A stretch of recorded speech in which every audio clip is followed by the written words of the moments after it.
and by whom was the Bengali weekly Samvad Kumudi started? Who started?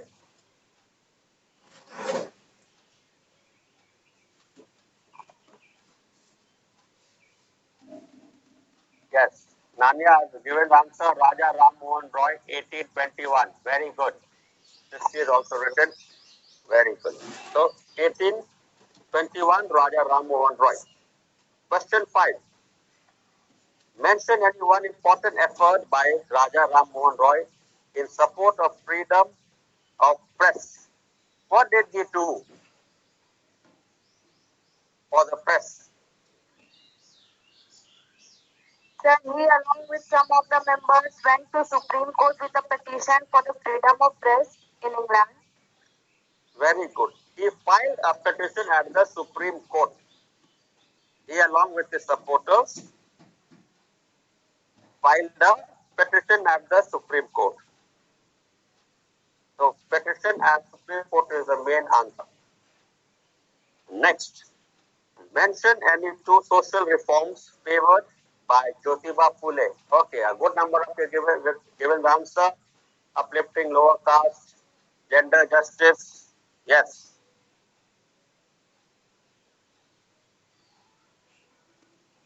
You can also write girls' education. So those are the social reforms. Number 7. When and by whom was the Satya Shodhak Samaj? Jyotiba Phule, 24 September 1873. Yes. Others also become active. Next question. Before I start, somebody is already ready to post it. Why did the Satya Shodhak, what did the Satya Shodhak Samaj endeavor to do?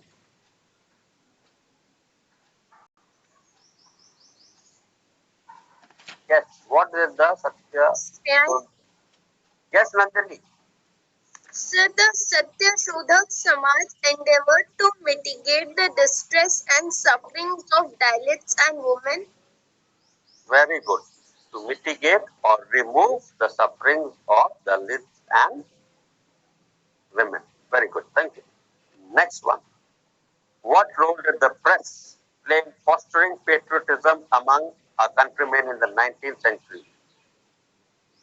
How did the press, the newspapers, the books that were written, what did it promote?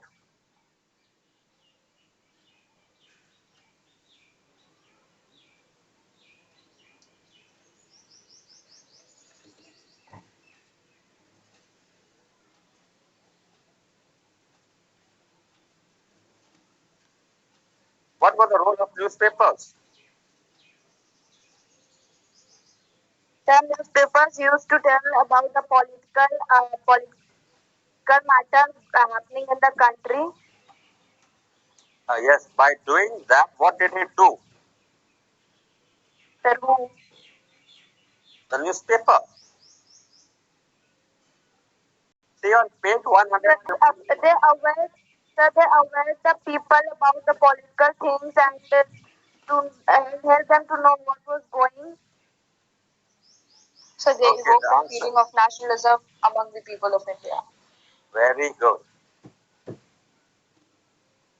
If you on page 115, right at the bottom, great was the influence of these papers in fostering patriotism and ideas of liberty and justice in our country.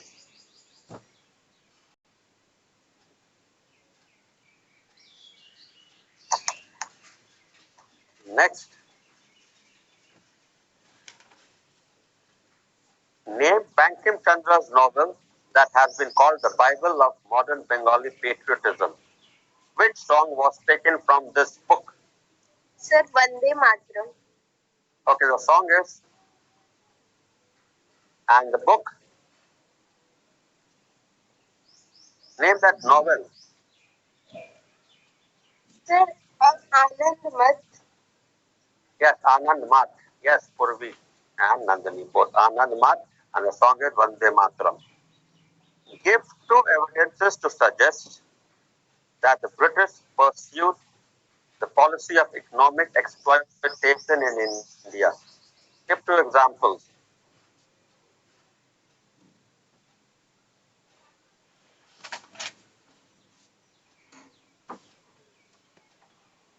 So destruction of handicrafts and poverty, unemployment, and workers' exploitation. The question is exploitation. How did they exploit?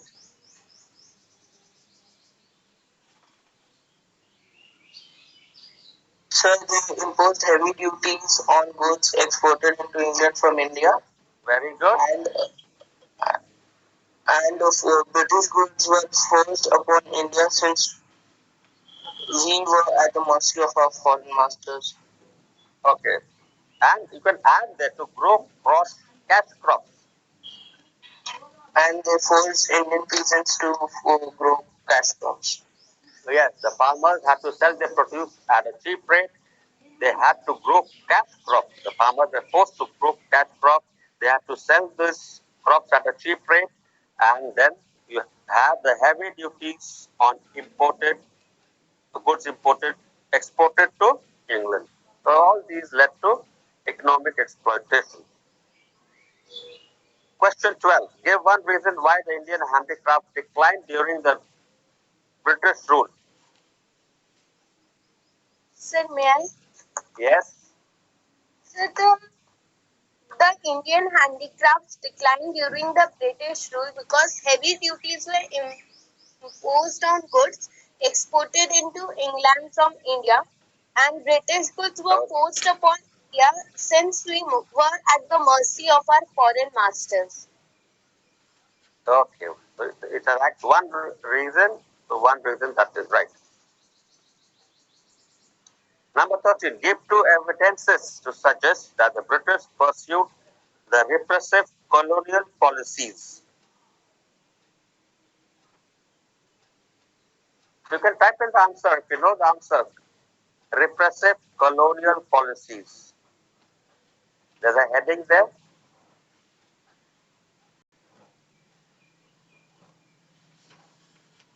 Yes. Age limit for the civil service examination reduced from 21 to 19. Very good. The press regulation, the Indian Arms Act.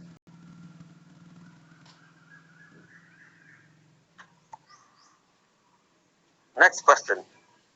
Name the act of Lord Lytton. Lord Lytton's rejoined, which sought to limit the freedom of press. What was that act? Sir, the Gagging Act. Yes, the Gagging Act, also known as the Vernacular Press Act. Vernacular Press Act. Next, question 15. What was the main provision of the Indian Arms Act of 1878?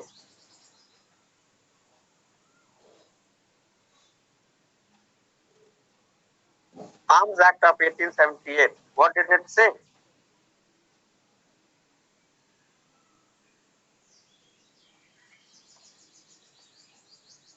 It was a criminal.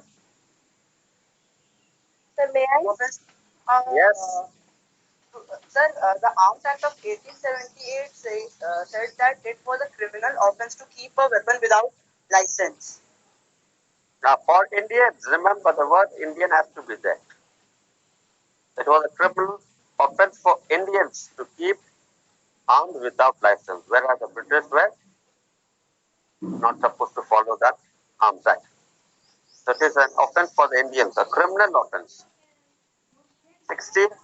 In whose viceroyalty did the Ilbert Bill controversy take place? Who was the viceroy? Sir, in the viceroy of Lord Ripon. Lord Ripon. Who were upset when the bill were introduced? Which particular section of the bill? Anglo-Indian community. Yes, the Anglo-Indian community. Right. Sir, the same question, sir, Ilbert Bill controversy. Sir, in class 8, we have read that Europeans were not happy with this Ilbert Bill. Europeans and the Anglo-Indian. The British were not happy. Plus, because the Europeans were tried by Indian judges, that is the reason. Okay, so both are there, the Europeans and the Anglo. Anglo-Indian. Okay. What was the objective of the Ilbert Bill? So the grievances on Indians would be reduced. They must not be harassed, and the difficulties that were given to them was to be reduced, and they should not. No, the question is what was the objective? One particular. What power did it give? So the objective of Hilbert Bill was that Hilbert Bill provided that Indian judges can try cases which were related to Europeans. Yes, Indian judges were given the right to try cases against European offenders. That was the Hilbert Bill. The judges can punish European offenders. That is the Hilbert Bill controversy. Why was it not passed? Finally, it was not passed. Why? Because people revolted, the Europeans and Anglo-Indian community revolted against it. Last, towards the end, finally it was said that the jury would do. So why was it not passed?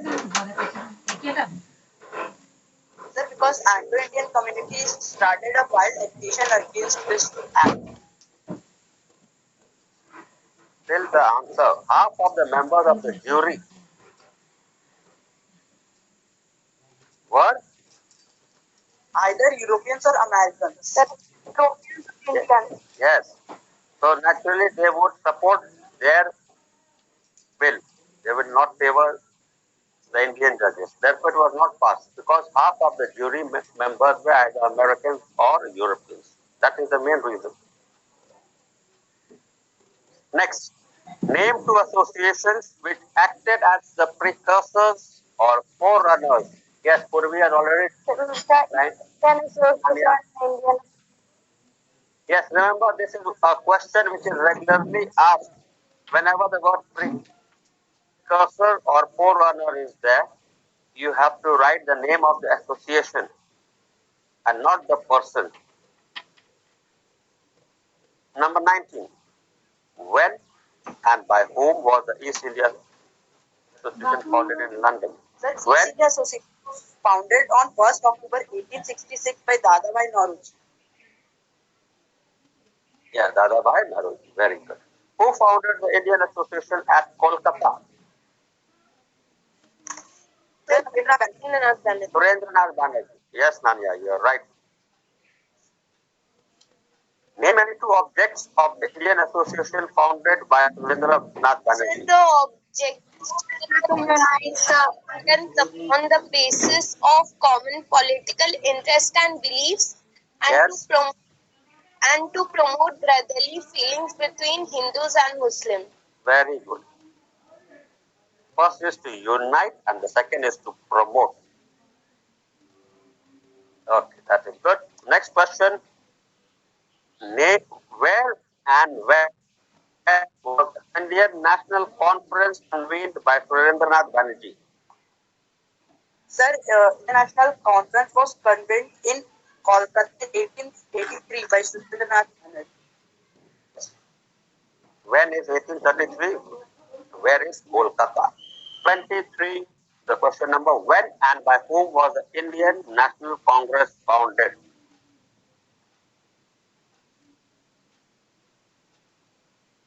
Yes, 1885 AOU. 24. Where was the first session of the Indian National Congress held? Who was the first president?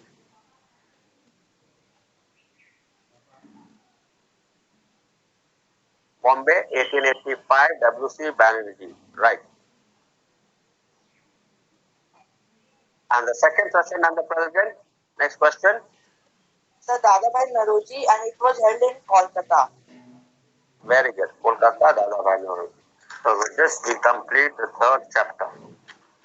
Now the next chapter, yes? Oh, sorry, the second we have completed. Second chapter. Yes, second, sorry for the slip of tongue. Third chapter we have already completed. Now we will move ahead with the fourth chapter. The second phase of Indian nationalism. Okay, by the way, if anyone who has not understood anything in the third chapter can clarify the doubts. If you don't have the doubts now, next class you can still clarify.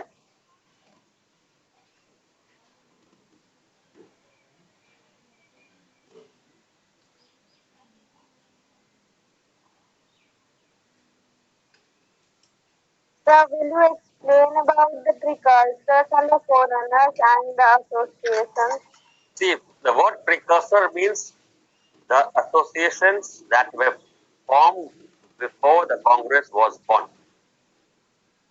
That is the meaning. So we have to know two associations according to the syllabus. Yeah, East India Association and Indian Association too.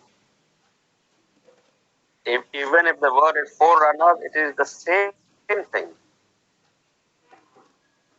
The two associations that were found before the birth of the Indian National Congress.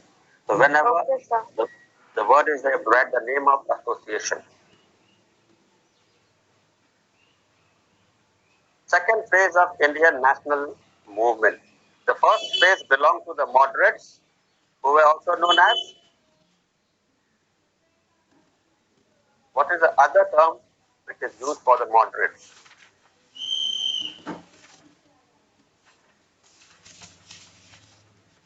Early nationalists. Early yes, Nanda. Right. The second is belongs to the which group? Assertive, and sometimes the word used is starting with R, radicals. Very good. Now, first of all, everyone please check your syllabus. Before beginning, check your syllabus at the beginning. Brief mention of the causes of the partition of Bengal and its perspective by nationalists. What did the nationalists say about the partition of Bengal? That is the perspective. Second, brief mention of Surat split of 1907. Why was the Congress split into groups? Third, objectives and methods of the struggle of radicals. And fourth, any two contribution of Bal Gangadhar Tilak, Bipin Chandra Pal, and Lala Lajpat Rai. I hope it's clear what are the syllabus mentioned. You should have a clear-cut idea about the syllabus. So we follow the syllabus and march ahead.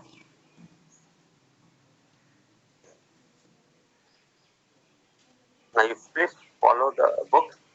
The first topic there is the repressive policy of Lord Curzon. Okay, there were some acts which were passed during the rule of Lord Curzon. Lord Curzon was the Governor General and Viceroy of India from 1899 to 1905. So under his administration, certain acts were introduced, and these acts were a kind of check upon the people of India, which directly resulted in promoting nationalism. Now, what were those acts? Number one is the Calcutta Corporation Act. Now, you know the meaning of the word corporation? In corporation, you have people elected who become a part of the corporation. Now, what did Lord Curzon do? Lord Curzon reduced the elected members of the corporation to half. If the strength is reduced to half, then the number of seats for the Indians would become half. So, in other words, he wanted to control the Calcutta Corporation to check that there is no national struggle going on. To see the leaders are not promoting nationalism. That is one reason. Calcutta Corporation Act. Next, you have the Universities Act. The same thing was done.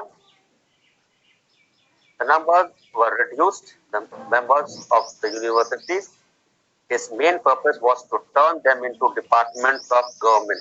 Because we know the colleges and universities were the centers where the students participated in anti-British movement.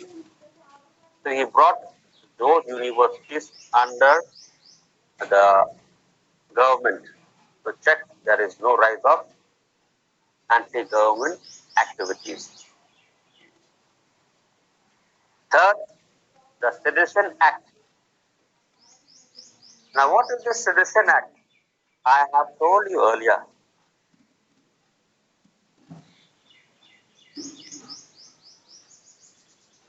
When we were doing Congress, the Congress was charged as a seditious body.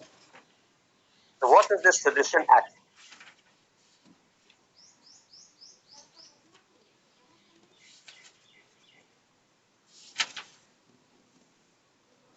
Okay, let me tell you.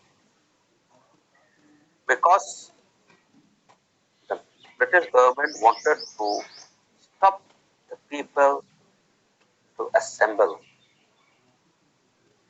If people assembled, they thought they were trying to raise their voice against the government. They were forming organization. In other words, they would be revolting, fighting for the country. So this Sedition Act was passed, which prevented people from assembling. More than two people were not supposed to assemble. So in other words, it prevented organizations from assembling together and promoting their ideas against the government. So this is the Sedition Act, preventing people from assembling. And the fourth is Official Secret Act. Now, according to the government, whatever documents were there, those were supposed to be kept secret. Though there were many Indians working for the government, so this Official Secret Act was passed, but it was purposely introduced because many people were caught and put behind the bar because they felt they had leaked some secret papers. So this was an act to catch the nationalist leaders and put them behind the bars. Suppose there was a peon who was working for the British and they purposely removed some papers and they caught that particular peon and said, you have leaked the paper. Who are the people to whom you have leaked? And in this way, people were caught and put behind bars. It was just to prevent leaders or people from raising their voice against the British government. So there were four acts of Lord Curzon which aroused nationalism in the people. They were angry with Lord Curzon because of the four acts. So he made a fifth blunder. And what was the fifth blunder? The partition of Bengal. Now, when we talk about Bengal, in those days it included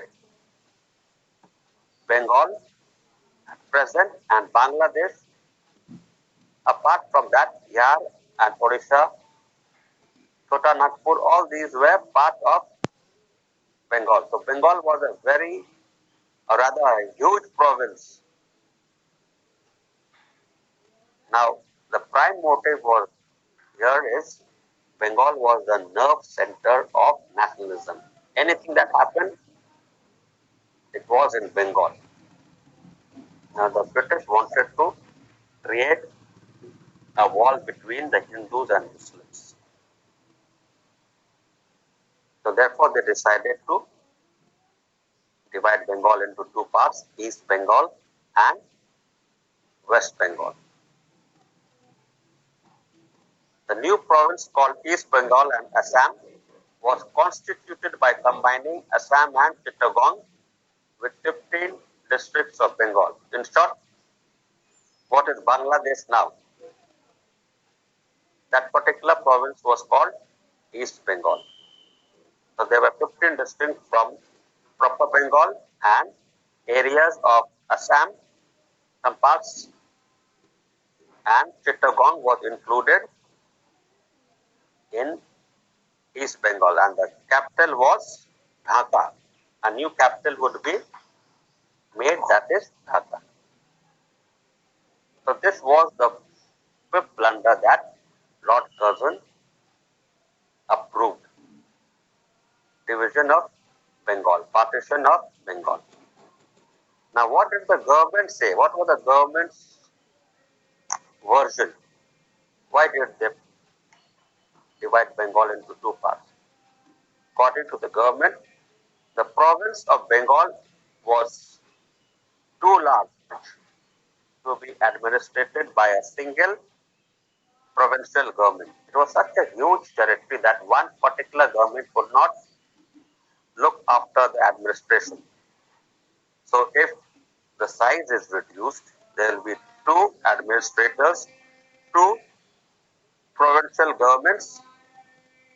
It would be easy for the two different governments to administer the two provinces. This was just an excuse given by the British.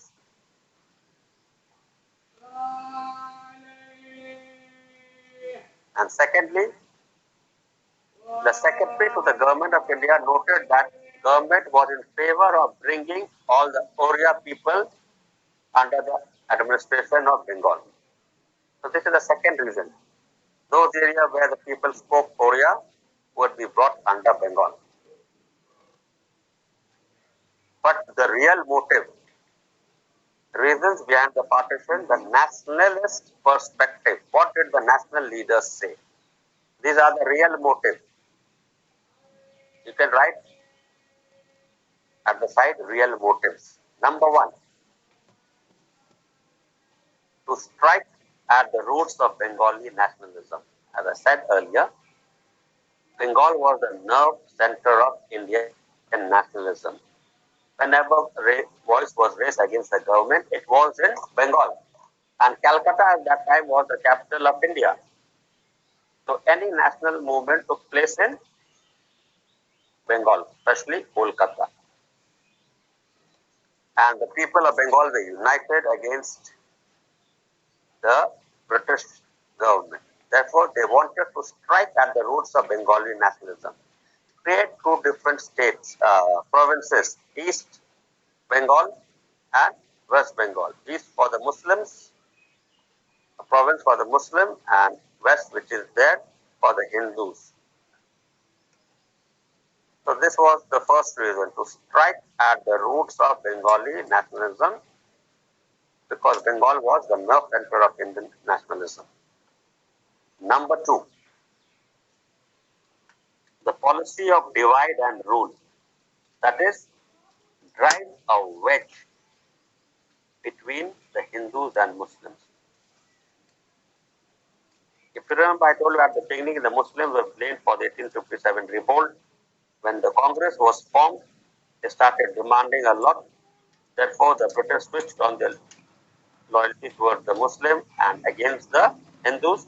The same policy of divide and rule was followed here.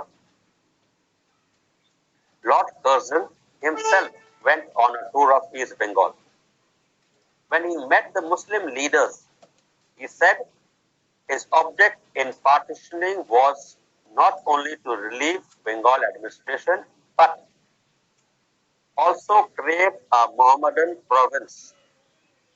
So he openly supported this idea of a province for the Muslims.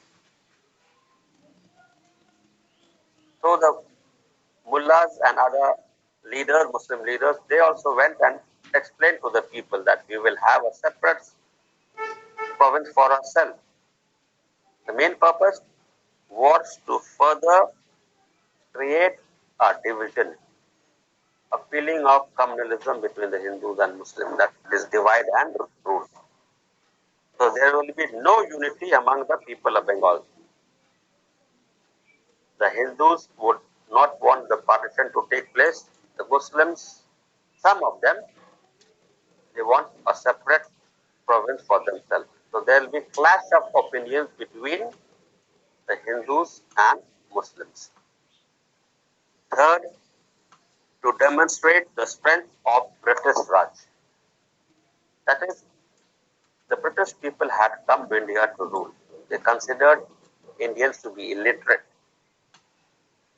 and they believed that no political aspirations would take place in India.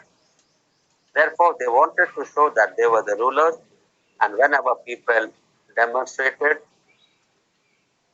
they were caught behind bars, lathi charge, and the police and military both were used to subdue such national movements.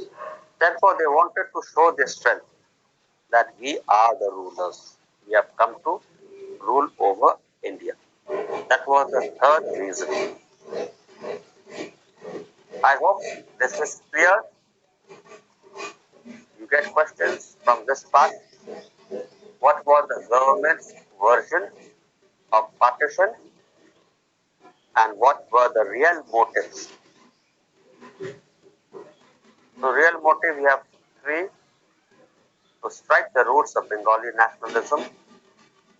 Number two, to drive a wedge between the Hindus and the Muslims.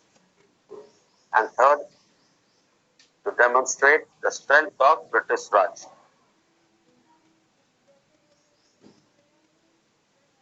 I hope this is clear. Anyone who still has doubts?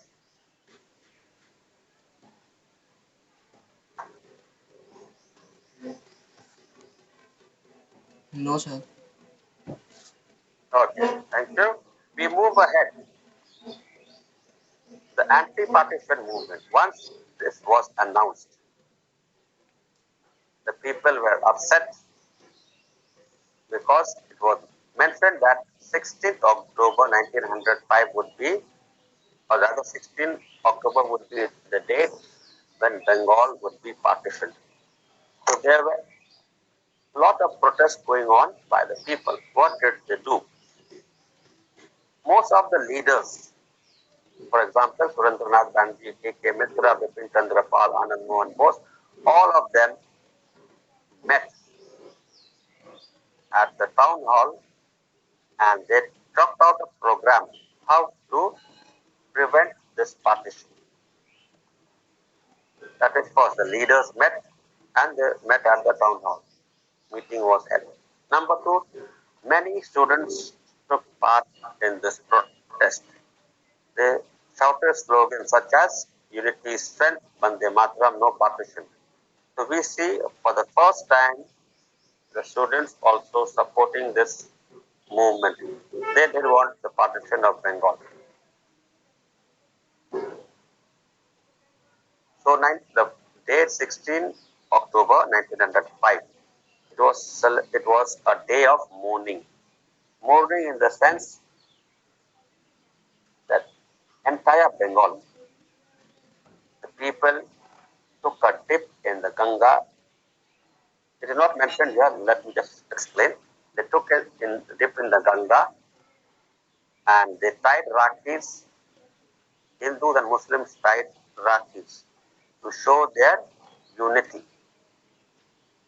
In every village, town, every corner of Kolkata, there were groups protesting. So we see protest. Even there were houses which did not cook any food. It is said the hearth was kept, it was not lit up. So people did not cook food just to protest against this. So during this time, Rabindranath Tagore wrote his famous patriotic song. What was that? Amar Sonar Bangla. Now, in this election which we are having now in Bengal, So there were leaders telling we will make Bengal into Sonar Bangla. The song was written by Amar Sonar Bangla was written by Rabindranath Tagore. Now the Swadeshi and boycott movement. We know what is the meaning of Swadeshi. So can anyone tell me what is the meaning of Swadeshi? Ram, would you like to try? Swadeshi.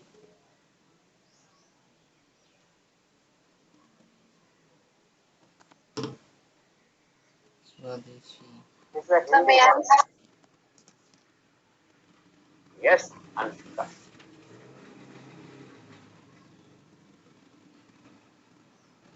sir, things which are related or belonging to our country? Yes, to promote goods which are made in India. That is to use goods which are produced in India. The opposite of that is not to use foreign goods. So this means promoting goods that were made in India. So if they promoted Swadeshi, what will happen? Those who manufactured these goods, their goods would be sold. So people would be encouraged to open more and more factories or small industries so as to give employment to the people of India. The Swadeshi was to be promoted. Contrary to this, the boycott was there. What is this boycott?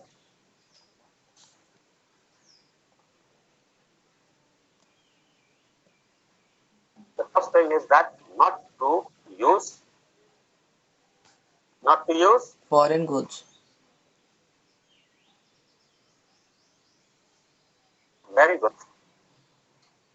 not use foreign goods. That was first thing. Boycott of English cloth and other goods like salt and sugar, because salt and sugar was in every house used.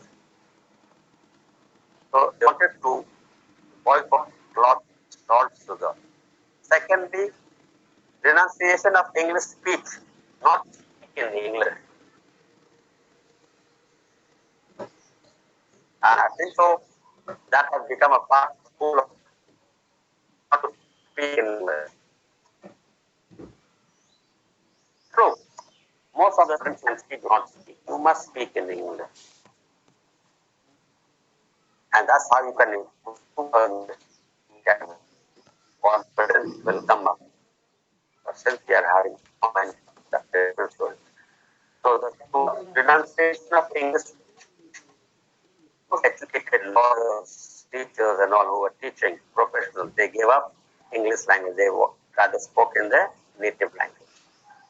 Third, renunciation of government posts and seats in the legislative councils. That is boycotting government jobs and their seats in the legislative council. And last was the most important, social boycott of those persons who purchased foreign goods. If there were shops selling foreign goods, people did not buy from them, they were boycotted, they did not keep in touch with them. Their shops were destroyed. It is said that even the cobblers, they did not stitch shoes which were manufactured in England. They knew which shoes was made in India and which the shoes were that were made in England. The dhobis did not iron clothes of those people who used foreign clothes. So such was the impact of this boycott movement. So it is said that Swadeshi and boycott were indeed complementary and supplementary. If you promote Swadeshi, you have to boycott foreign goods. So we see two new techniques being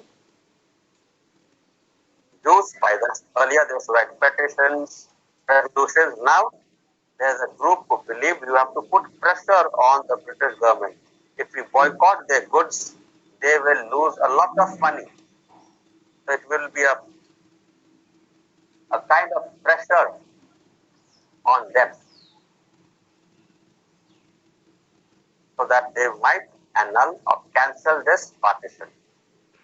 That is why the Swadeshi and boycott became two effective tools of the partition of Bengal. Any questions here, children?